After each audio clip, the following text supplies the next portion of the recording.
Let's begin with the prayer. Heavenly Father, Divine Mother, friend, beloved God, great masters of self-realization, Jesus Christ, Babaji Krishna, Lahiri Mahashai, Swami Sri Yukteswar, beloved Guru Paramhansa Yogananda, saints of all religion, we lay the flowers of our devotion gently at thy feet. In times of darkness, moments of trouble, when difficulties come, may we always see thy light shining within us, guiding us to the highest path in all that we do, to our true home in thee. Om Shanti, Shanti, Shanti. Again, welcome everybody to today's discussion, and I think for every devotee, this is a common sense understanding. Is the glass half full? Is the glass half empty? And the necessity to maintain a positive, optimistic outlook in life rather than a negative or pessimistic outlook in life. And this doesn't mean, we see things in life, we evaluate, experiences come, and we have a reaction to them. We have an impression. We judge what's coming to us in life. It's an idealistic idea to have that we're going to be perfectly neutral. Maybe someday, yes, but we see life through a filter. I remember there was a story that Swami used to tell. The man went into a tailor shop to buy a new suit, and he told the salesman, "I want to have a green suit, a green material suit." And the tailor, the salesman, says, "Absolutely," and he brings out a suit, and it's a beige, pale white colored suit instead. And the man says, no, I said I want a green suit. And the salesman says, no problem. And he goes into the other room and he comes out and he has a light that shines green onto the suit. And he says, now you've got a green suit. And it's a rather simple, silly story, but there's a certain truth to it. We see life through a lens. And we see it through our likes and dislikes. We see life through our attitudes. And those attitudes, it's extremely important. And this is the emphasis is that so much is put upon having a positive attitude in life, having a positive expectation. The way we interpret events, what happens to in our lives, significantly impacts that experience. One thing happens to one person and it was neutral or fine. That same thing happens to another and it's terrible. And then we begin to have an expectation of life. Well, that was terrible. This was terrible. Maybe whatever comes down the road is terrible. That expectation begins to actually create a self-fulfilling prophecy. Now, it's an interesting fact that people who hold positive expectations tend to experience more favorable outcomes. Now, this is not just subjective. There's many tests of this, and you can see it in your own life. Your expectations often cloud what you're going to actually experience because the lens you're putting on. And the fact that people who have positive expectations tend to experience more favorable outcomes. And conversely, the opposite is also true. Those who have positive expectations, well, they enjoy the outcomes more. And the opposite is true. And this is not wishful thinking. It's just saying, oh, it's all great when things are falling apart. The fact is life responds according to how we view it. And negative thoughts about people or situations can lead to seeing only the negative aspects of other people. If we're pessimistic, that's what ends up happening. And what happens is our consciousness itself being exposed, you might say, a pessimistic attitude toward life it's, in other words, an expectation of that things are going down. In other words, that water glass, which is half full, we see it and, oh, it's diminishing. But yet we could see it also, oh, there used to not be so much. Now it's actually rising. And this is, you could say, indicative of the energy flows within us. Is the energy flow within us in a rising, getting expectation of betterment? Or is it and you could even see that picture there at the beginning when that I was referring to. There was a slumping. The pessimistic person even is, there's this bending downward, the low energy inhibiting action. And when being exposed to an attitude of negative consciousness makes us feel depressed, and the sense of hopelessness begins to come. So I don't think I need to emphasize this. I think we all know this. And one final point, of course, is misery loves company. Have you ever heard that phrase? Negative people, you begin, if you have pessimistic outlooks, you begin to seek out others who share that point of view, and you can sort of, and you're griping, it's all terrible. Yeah, oh yeah, it's not going to work. And yeah, what? And not, if you have a pessimistic attitude that it's not going to work, it's not going to work, you won't even try. And it only leads, and of course, when you're with other people, you reinforce that. And it perpetuates a cycle of negativity. So for our own health, our own mental health, emotional health, but also physical health, which is based a lot upon our emotional health, is we need to reinforce that positive attitude. And so this is a constant play that's going on within us. Now, it doesn't mean we can't be objective. And it's a subtle thing in life, positive, negative, but also trying to be detached and objective and see things as they are.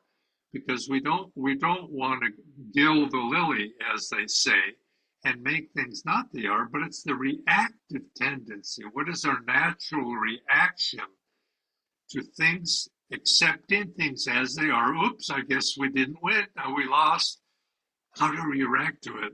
And so you could say life is continually dishing out to us a set of difficulties, obstacles, or problems, obstacles, opportunities.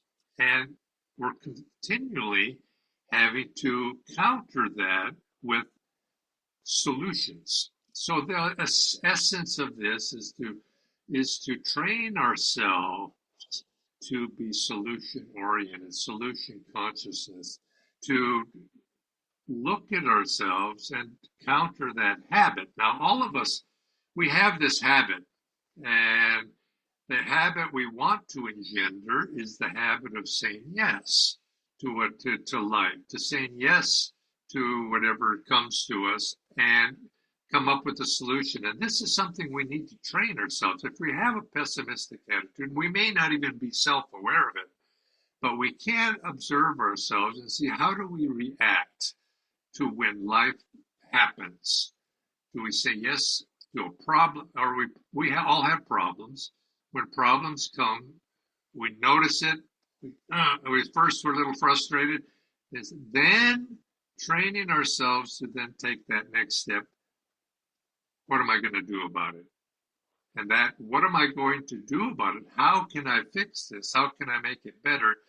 Is a stimulant to the energy, which then energetic, that which enhances or invigorates energy within us to actually respond and do something. And the energy is moving is the first thing, is having that energy moving and trying to do something is the first thing that's needed to be able to generate magnetism to attract the solution. And I think this is why positive people have more positive outcomes in life, is because they generate positive energy, tends to generate action. It tends to generate solution actions in a direction that's going to solve whatever the situation is right now. And so this is with this training. And I think that you could say, remember, pessimism is a tamasic trait. Now, we know there's in the Gita, there's this phrase in the Gita of one of the phrases of life is like the rust, there's rust, dust, uh, is a mirror covered with dust. A little blow, puff will push the dust away. That's the image for a sattvic person. A sattvic person very easily can change their attitude and be in the right direction. They said a rajasic person is like rust. You got to work at it to get the mirror clean, or shiny. And that's a rajasic person to get you to change your attitudes and to change your tendencies. You got to work it out a little, put lots of energy. And finally, he says the tamasic person is like the embryo in a womb. There's nothing you can do about it other than wait. It takes time. And pessimism tends to be a tamasic attitude.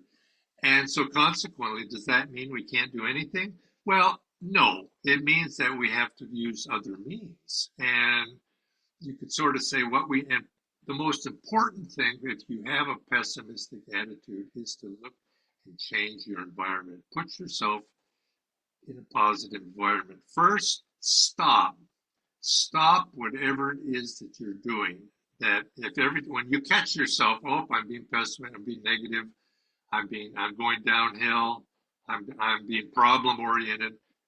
Stop. And just that's the first thing. Then, if you can, to the degree you can, put yourself in an environment that's going to influence, because we need to be we are influenced in everything we do. Choose our influences wisely. Put yourself in a positive environment, and you'll naturally begin to see there's a positive direction is enhanced. And then we learn that habit. And so it's like, for example, if you are an alcoholic, it's hard to cure yourself, but you first stop the drinking. That's the first thing. You don't go further down into it. In other words, if you're bleeding, you're injured, stop the bleeding. That's the first thing. And then you start to put yourself in a healthy environment to be able to be strong. I think the other one is we have to train ourselves with a positive habit to always look for solutions to every problem. If you notice something wrong, that didn't work, okay, you can analyze it, but then what's this immediately, real quickly, okay, I've analyzed the problem, what do I do about it? And train yourself to be solution oriented. It's a habit of mind. I think underneath it all, we have to also accept the fact that this world, it's neither good, circumstances are neutral. It's neither good nor bad, you could say, but what we do about it is up to us. And you could say, this is God's world. God is in charge. Or you could say, Swamiji used to say, remember, this is not your work, this is not my work. This is Babaji's work. These are the master's work. They're in charge. Don't fall into the trap of being discouraged. They are in charge. Our job is to do the best that we possibly can. And when we look at our own selves, the transformation of making ourselves into saints, we don't really make ourselves, but we cooperate. And really, positive attitude is learning to cooperate with an upward flow of direction toward the light, toward where we want to go. Pessimism is putting ourselves in cooperation, which is going away from the light. Keep that in mind. And in every moment, it comes down, it's not the years or the months or the weeks or the days, it's the moments that are important. In every moment, we always have a choice in the moment. What is think of it this way, what is one positive step I can take right now? If you're seeking guidance in anything you do, or somebody asks you for guidance, give this advice. What right now is one positive thing I can do right now? And then do it again. Another, next moment, next moment. Creatively, it changes, of course. What can I do right now, right now? And you get that flow going in a positive direction, moment by moment. And then the universe reinforces that. So we get the bicycle moving. We pedal as much as we can. Energy then comes, and then we can keep our balance, and ultimately we can steer that bicycle into a good direction. So let's keep that in mind. Let's send light out into the world, and let's send a healing blessing out. And you might say on this theme of positivity. Let's close our eyes, put our focus up at the point between the eyebrows. Inwardly in our heart, let us have a smile. Maybe on our face, a smile as well. We're positive, we're energetic, we're enthusiastic, we're happy. God is with us. And let us invoke Divine Mother's presence. Divine Mother, may all the world live in peace and harmony and be in thy light. May all the world, all souls, live in peace and harmony and live in the light.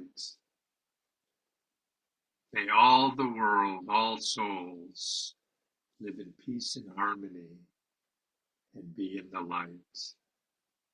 Divine Mother, may I be in peace and harmony. May I always live in thy light. Let us rub our hands together.